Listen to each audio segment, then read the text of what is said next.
I'm just trying to chop it up with y'all, honestly.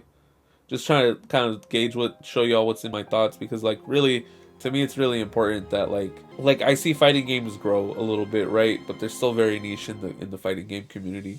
But I feel like there are times in fighting game generations where, or in video game generations, where a fresh new people, a batch of people who were just button mashers start coming in and start playing those games, start playing fighting games. And I feel like with Street Fighter 6 this year, and I wanted to say Tekken 8, but I don't think it's coming out this year, and I'm kind of disappointed. But with Grand Blue Fantasy Rising, Street Fighter 6, we've got Guilty Gear Strive Season 2.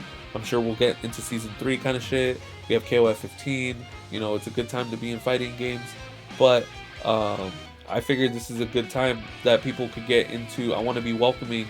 I want people who try playing fighting games, you know, who pick up Street Fighter 6, never heard this stream, you know, try to find some fighting game streamers, and like 9 times out of 10 it's gonna be some fighting game pro, or like, you know, a big personality like Max and shit, or an informative one like Rooflemonger, and nothing like that makes them feel comfortable. You know, I'm just trying to be a comfortable environment, you get me? That you want to keep playing because you want to find people like that, because if you go to an offline event where it's inherently competitive or something like that, it's not the same social vibe. I feel like you can have a social vibe with fighting games, like, all right, we're chilling, you know, we'll kick each other's ass and we're trying to figure out shit, you get me? Like, you can get on a Discord call with the homie, but you also don't need to know, like, if you decide to get into knowing, like, you know, into understanding dust loop, frame data, shit like that, you know, more power to you. But that's not necessarily necessary to be able to have a good time in fighting games and actually get ahead in fighting games. It's there if you want to accelerate your growth and to take advantage of, if you're able to understand it. Some people just don't, and that's okay. I think I'm partly one of those kind of people. In small chunks, I think I can understand kind of guides and resources and shit like that, but I really can't. I have to play games to kind of feel for it, and I want to just, you know, show people that, you know, there are those types of people that play fighting games, and that we want to allow those people to be in fighting games. And maybe they're not now. I don't know. I can't speak. You get me? But I want to make sure that if it wasn't, that there is here at least. You get me? I just want to make sure that we're chilling playing fighting games, but we're trying to give it our honest shot, that we're gonna get good, but we're gonna get smoked, we're gonna get eaten, we're gonna get, you know, we're gonna get twerked on. But sometimes we're trying to learn so that we can cook, because you know that fighting games are essentially create your own anime.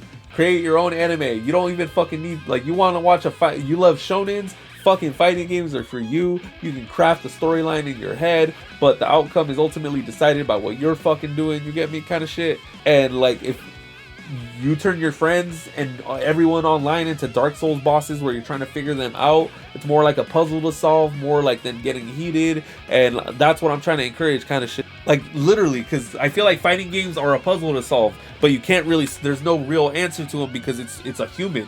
It's just, you got to think on your feet and be able to adapt and just apply what you've used through trial and error and through practice and through repetition and shit. But like, I feel like it's the gaming equivalent. Fighting games have been like the gaming equivalent of learning a musical instrument. You have to learn the basic shit.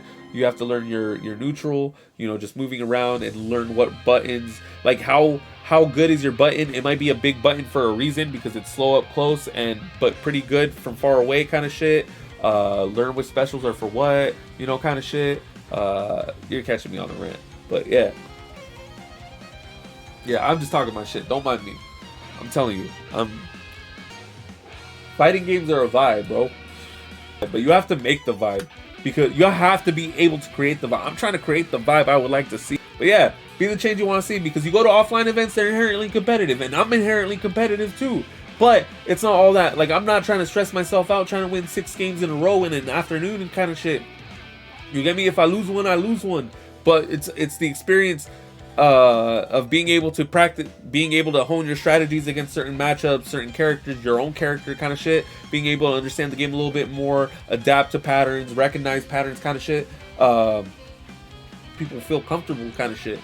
And I feel like more people want to be like that. But I tried to be like that when I went to an offline event, but I feel like I just did not have the opportunity to, because I feel like it just wasn't the environment. Like, I was reading the room, and it was just telling me that it probably wasn't the way. People were taking this a little more seriously. I needed to be maybe a little more respectful kind of shit. And that's not to say anything to the offline event. It was fucking amazing. I loved it. It was great. But that's when I realized, like, okay, this is a dope environment to play offline in this day and age. But it sucks that you don't get to play socially, but like at a high level with people. You don't get sparring partners online. You don't get your homies online and shit. You get me playing fighting games with you. Like you gotta meet people online to have an interest in fighting games. You get me? Like it'd be nice to be able to convince one of your homies, like, hey yo, like on top of playing Madden, on top of playing fucking Apex, on top of playing Fortnite, on top of playing Destiny or Rust or all this shit, you get me? Let's play about like 20-30 minutes of some fighting games real quick. It can be one.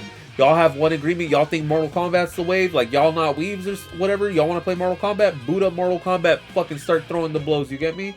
Y'all want to fuck with the Tekken? Y'all fuck with the Tekken. And y'all will be at the same skill level, but you guys will be trying. If you guys actually give a fuck about the experience, you guys will be trying to get better and better and kind of shit. But like some people have to overcome ego. Unfortunately, they can't. Like they take their fighting games very seriously. It creates inherent stress. Fighting games video games create inherent stress. You get me? Some people come home from work, they got their kids, they got all this shit going on, school, you know, they ain't trying to come to a game to get their ass whooped. I understand that, you get me? So different strokes for different folks, but like I want to be able to create an environment where you can chill and be able to play fighting games. And even if you play like an hour a day, if you play an hour of your fighting game a day, you might be floor 1 on floor 4 on Guilty Gear Strive, and maybe in a month you might be floor 6. And to you that might not be much, but for me I was stuck on floor 8 for like 4 or 5 months. You get me? I couldn't get past floor 8, maybe even more. Probably like this. I mean, I started the entire stream when I started this journey, so I mean, yeah. So yeah.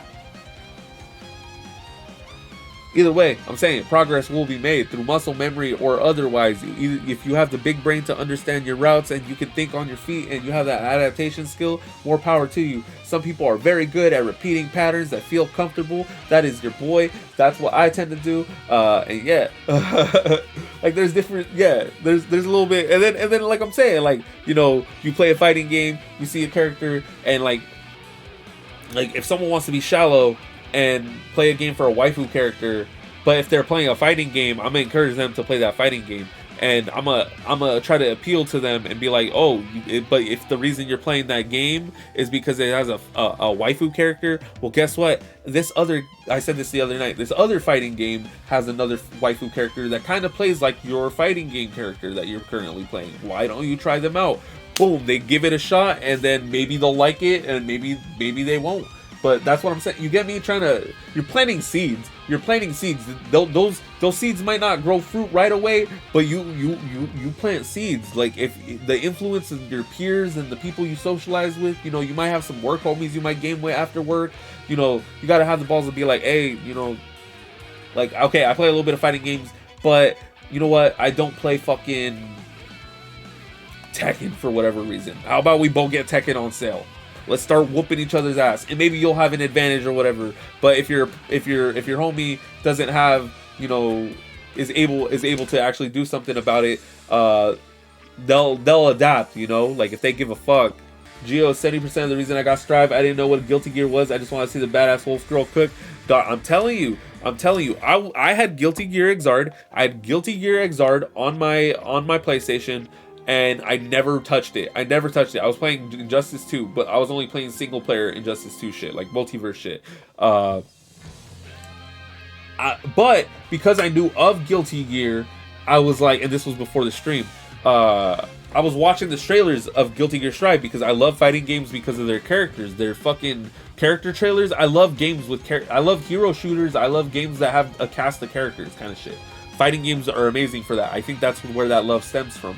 But I was watching the trailers for Guilty Gear Strive as they were coming out, and then Anji's trailer came out, and I'd never seen Anji at that point. I had never, like, I only knew of Guilty Gear from Exard.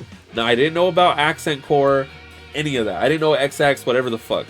I only knew Anji from that trailer. I was like, that is the drippiest motherfucker, and I swear on fucking God, I'm gonna main that motherfucker, and I'm gonna figure it out, and yeah. And then when I was playing, I was like, you know what? I was like, on a whim, I was like, you know what? There are actually people online. Like, because I bought the game on launch. So I was like, you know what? There are people online that I'm early enough in a fighting game where I can play on someone online and maybe actually fight someone that's on my level. And you know what? I was surprising myself with how many wins I was getting early on. Like I legit had a win streak early on, which was fucking crazy. So yeah, yeah. And playing Anji, like just what I thought Anji being the coolest motherfucker. I thought Anji being, to me, Anji is the coolest motherfucker in fighting games. Period. To me personally, and to me, I'm not speaking for anyone else. Anji Nito is, to me, the dopest fighting game character.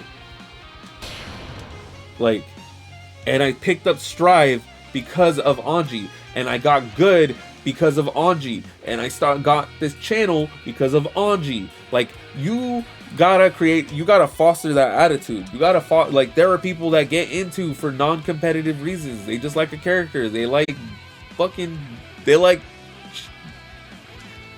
what they like.